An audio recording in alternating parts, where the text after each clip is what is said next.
Assalamualaikum warahmatullahi wabarakatuh. Halo semuanya, apa kabar kalian? Semoga tetap sehat, bersemangat, dan bahagia. Dalam video kali ini, kita akan belajar bersama tentang pengertian teks editorial, tujuan teks editorial, manfaat teks editorial, serta ciri-ciri teks editorial.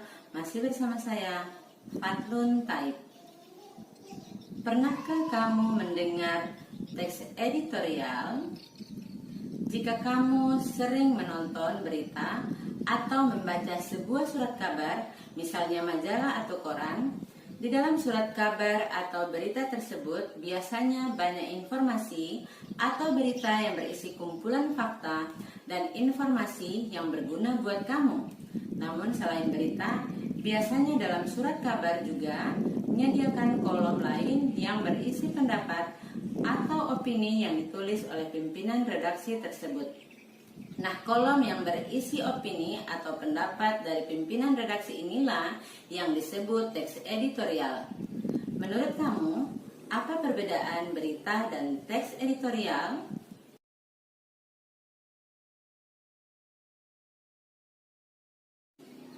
Betul sekali.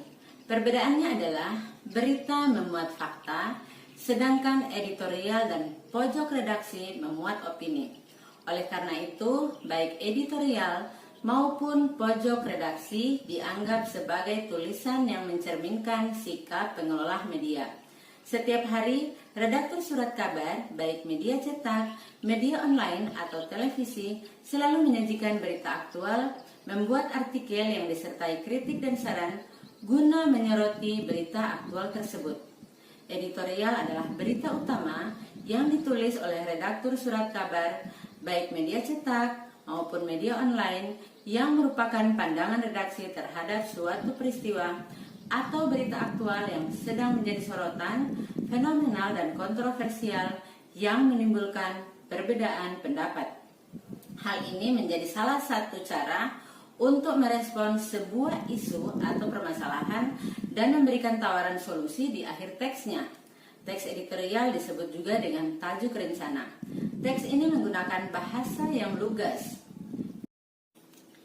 Editorial atau tajuk rencana merupakan tulisan argumentatif yang bersifat faktual dan aktual. Artinya adalah faktual atau fakta atau benar-benar terjadi, dan aktual artinya benar terjadi dan sedang menjadi perbincangan banyak orang. Contoh berita aktual adalah sebaran 14.803 kasus aktif COVID-19, tertinggi di Jawa Tengah dengan 2.081. Berikut sebaran 14.803 kasus aktif COVID-19 di Indonesia pada hari Sabtu 23 Oktober 2021. Berita ini diupload oleh kompas.com pada 23 Oktober 2021 pukul 19.57 waktu Indonesia Barat. Jika kita pimpinan salah satu media, baik cetak maupun online, seperti internet maupun TV, kita bisa membuat teks editorial terkait isu tersebut. Kita ketahui bahwa saat ini vaksin untuk mencegah penyebaran COVID-19 tengah gencar-gencarnya dilaksanakan. Tapi mengapa kasus COVID-19 terus meningkat? Jika kita membuat teks editorial tentang masalah tersebut, tentu saja opini yang kita sampaikan harus didukung oleh data dan fakta. Apakah kamu masih bingung dengan teks editorial? Kalau kamu masih bingung, mari sama-sama kita simak pengertian teks editorial berikut ini.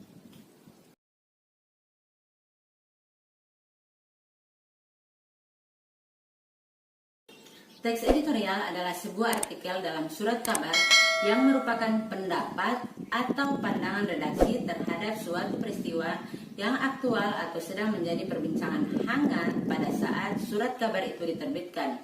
Isu atau masalah aktual itu dapat berupa masalah politik, sosial, atau masalah ekonomi yang berkaitan dengan politik. Contoh isu yang diangkat misalnya tentang kenaikan BBM, reshuffle kabinet, kebijakan impor, dan lain-lain. Teks editorial biasanya akan muncul secara rutin di koran atau majalah. Teks editorial merupakan opini atau pendapat yang ditulis oleh redaksi sebuah media sebagai bentuk tanggapan terhadap isu aktual di masyarakat. Opini yang ditulis oleh redaksi tersebut dianggap sebagai pandangan resmi suatu penerbit atau media tersebut terhadap suatu isu. Meskipun teks editorial adalah opini atau pendapat, namun dalam penulisannya tidak boleh sembarangan. Penulisan pendapat atau opini harus dilengkapi dengan fakta, bukti, dan argumentasi yang logis. Menurut Kamus Besar Bahasa Indonesia, teks editorial merupakan gagasan, ide, atau pendirian seseorang yang mereka tulis sesuai kaidah kebahasaan teks opini, sehingga tulisan yang mereka sampaikan dapat memberikan dampak bagi seseorang yang membacanya. Lantas, apakah teks editorial hanya terdapat pada majalah, surat kabar, koran, dan media cetak?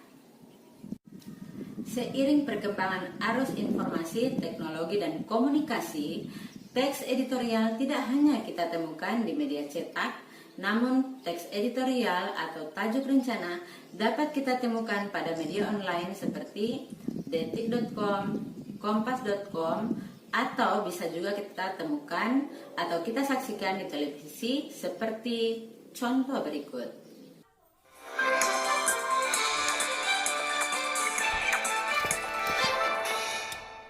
Melawan berita palsu dan pemalsu berita.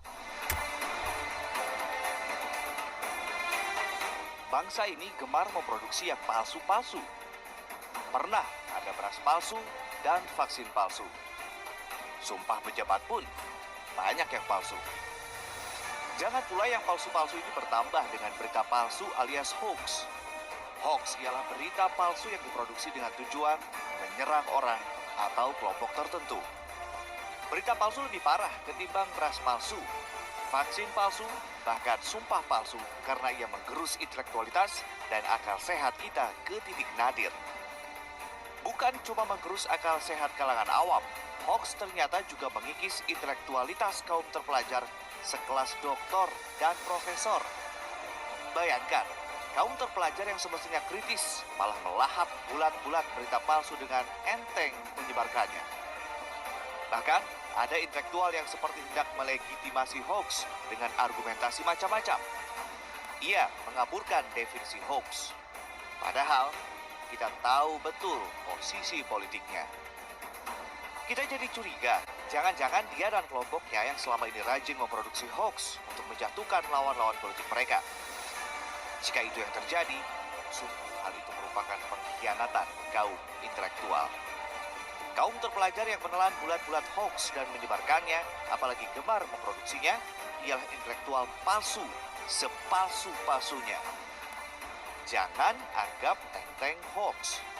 Pengaruh buruk hoax amat dahsyat. Jangan berpikir menebar hoax lewat media sosial seperti bermain game. Dalam permainan game, kita menyerang lawan dan itu sama sekali tidak ada pengaruhnya terhadap lawan karena sang lawan tidak ada di dunia nyata.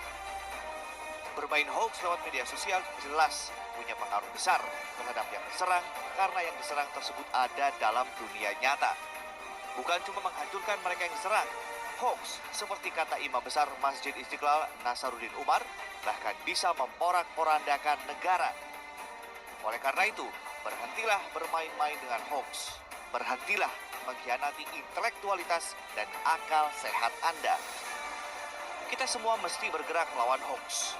Kita mengapresiasi gerakan melawan hoax yang dideklarasikan di sejumlah kota kemarin. Kita berharap gerakan ini makin membesar, menjalar ke seluruh negeri. Gerakan anti-hoax itu juga disertai gerakan literasi media sosial. Ini penting agar rakyat melek media sosial tidak menelan bulat informasi palsu, apalagi menyebarkannya. Literasi media tampaknya harus diberikan dulu kepada kaum terpelajar. Sungguh ironis, kaum terpelajar semestinya mengajarkan literasi media kepada kalangan awam.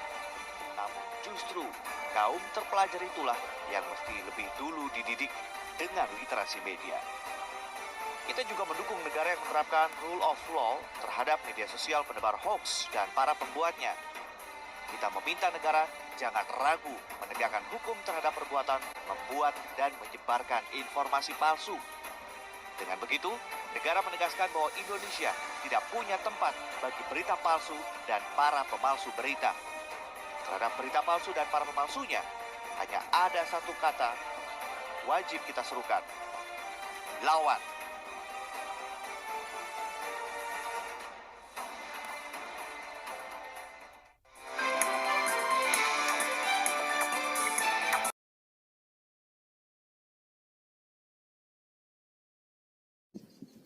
Berikutnya kita akan membahas tujuan teks editorial.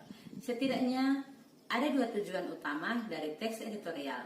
Tujuan yang pertama, teks editorial bertujuan mengajak pembaca untuk ikut berpikir tentang isu aktual yang sedang hangat dibicarakan atau sedang terjadi di kehidupan sekitar.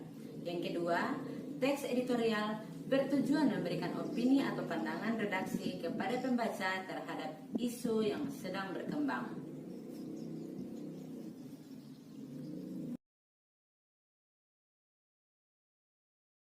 Berikutnya kita akan membahas manfaat teks editorial. Teks editorial memberikan manfaat yang pertama, memberikan informasi kepada pembaca. Yang kedua, bermanfaat untuk merangsang pemikiran pembaca. Yang ketiga, teks editorial terkadang mampu menggerakkan pembaca untuk bertindak. Yang berikutnya, kita akan membahas fungsi teks editorial. Teks editorial memiliki fungsi diantaranya sebagai berikut. Yang pertama, fungsi teks editorial atau tajuk rencana umumnya menjelaskan berita dan akibatnya pada masyarakat. Yang kedua, memberikan latar belakang dari kaitan berita tersebut dengan kenyataan sosial dan faktor yang mempengaruhi secara menyeluruh. Yang ketiga, terkadang ada analisis kondisi yang berfungsi untuk mempersiapkan masyarakat akan kemungkinan yang terjadi. Yang berikutnya, meneruskan penilaian moral mengenai berita tersebut. Yang terakhir, kita akan membahas ciri-ciri teks editorial. Ciri-ciri teks editorial yang pertama, topik tulisan teks editorial selalu hangat, sedang berkembang dan dibicarakan secara luas oleh masyarakat, bersifat aktual dan faktual. Yang kedua, teks editorial bersifat sistematis dan logis.